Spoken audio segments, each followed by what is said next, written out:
Hello student, इस video में आपको मध्यवर्ती वस्तुओं और अंतिम वस्तुओं के बीच में अंतरों के बारे में बता जा रहा हूँ। आखिर मध्यवर्ती वस्तुएं और अंतिम वस्तुओं में क्या बेसिक डिफरेंस है, इस बात की हम चर्चा करेंगे।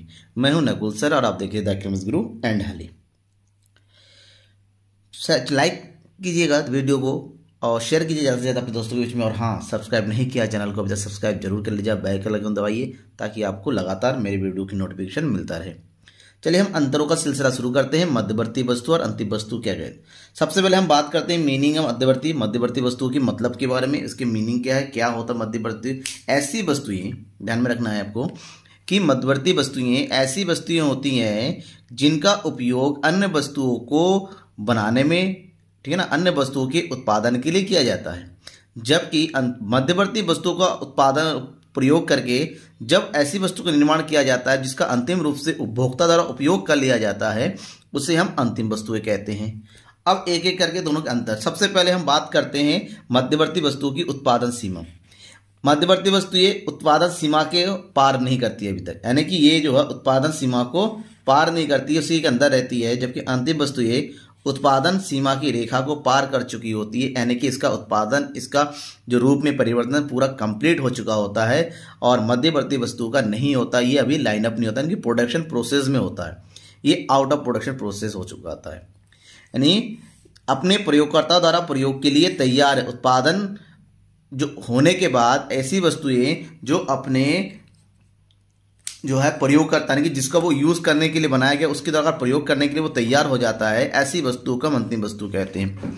जबकि मध्यवर्ती वस्तुओं का प्रयोग इन अंतिम वस्तुओं को बनाने के लिए किया जाता है। मध्यवर्ती वस्तुओं का मूल्य वृद्धि भी होना है, ठीक है ना, इनका मूल्य वृद्धि नहीं हुआ, यानी कि यह भी प्रोसेस में होता है, मूल्य वृद्धि नहीं। जबकि अंतिम वस्तुओं में अभी कोई मूल्य वृद्धि शेष नहीं होती, अंतिम वस्तु उसका मूल्य पूरा वृद्धि हो चुका होता है। अब हम व्यय की बात करते हैं। दोनों के व्ययों में क्या डिफरेंस है, ध्यान में ये रखना है कि मध्यवर्ती उपभोग या मध्यवर्ती व्यय कहते हैं।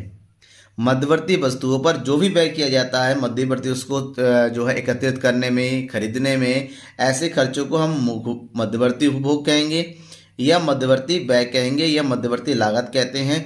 जबकि अंतिम वस्तु पर किए गए व्यय को अंतिम व्यय कहते हैं। और अंतिम व्यय यानी कि C+I, जहां पर C का मतलब क्या होता है, उपभोग व्यय, जबकि I का मतलब क्या होता है, निवेश व्यय। इन दोनों का टोटल ही अंतिम व्यय होता है और यहाँ पर अंतिम व्यय अंतिम वस्तुओं पर ही किया जाता है। नेक्स्ट, क्या ये राष्ट्रीय आय के अनुमान में शामिल होता है। दोनों में देखेंगे, राष्ट्रीय आय के अनुमान और राष्ट्रीय आय के अनुमान में, दोनों के बीच में अगर बेसिक अंतर को देखें तो मध्यवर्ती वस्तुओं का मूल्य राष्ट्रीय आय में शामिल नहीं किया जाता है, जबकि अंतिम वस्तुओं का मूल्य राष्ट्रीय आय के अनुमान में शामिल किया जाता है। ये इसलिए शामिल नहीं किया क्योंकि ये मध्यवर्ती वस्तुएं हैं, जिसको इंटरमीडिएट गुड्स कहते हैं। इससे अंतिम वस्तु का निर्माण होता है। अगर इसके मूल्य को शामिल कर लेंगे तो वहां पर दोहरे गणना की समस्या उत्पन्न हो जाती है, इसीलिए हमेशा अंतिम वस्तु के मूल्य को ही शामिल कर लिया जाता है। उत्पादन प्रक्रिया में अन्य वस्तुओं के उत्पादन में प्रयोग के लिए मध्यवर्ती वस्तु का प्रयोग होता है। इसका प्रयोग इसलिए ही होता है, इसे मध्यवर्ती वस्तु इसलिए कहते हैं क्योंकि इन वस्तुओं की सहायता से अन्य वस्तुओं का उत्पादन होता है। जबकि यह अंतिम वस्तुएं होती हैं जिसका प्रयोग डायरेक्ट उपयोगकर्ता यानी कि यूं कहे उपभोक्ता द्वारा किया जाता है। नेक्स्ट डिफरेंस की हम बात करें, कच्चे माल के रूप में मध्यवर्ती वस्तु का प्रयोग होता है, जबकि अंतिम वस्तु का प्रयोग कच्चे माल के रूप में नहीं होता है। यूं कहें कि मध्यवर्ती वस्तु का प्रयोग कच्चे माल के रूप में अन्य वस्तु के निर्माण के लिए होता है, जबकि इसका नहीं होता है। फॉर एग्जाम्पल, मैं ये कहूँ कि अगर चीनी का उत्पादन करना है तो क्या चाहिए, गन्ना चाहिए। गन्ने से किसका निर्माण होता है, चीनी का निर्माण होता है। तो चीनी के निर्माण के लिए गन्ना मध्यवर्ती वस्तु है, जबकि चीनी अंतिम वस्तु है, ठीक है ना। नेक्स्ट, लाभ के लिए मध्यवर्ती वस्तुओं का पुनः बिक्री होता है, जबकि लाभ के लिए अंतिम वस्तुओं का पुनः बिक्री नहीं हो सकता। इसका अंतिम रूप से विक्रय कर दिया जाता है, उसके बाद इसका क्या कर लिया जाएगा, उपभोग कर लिया जाएगा।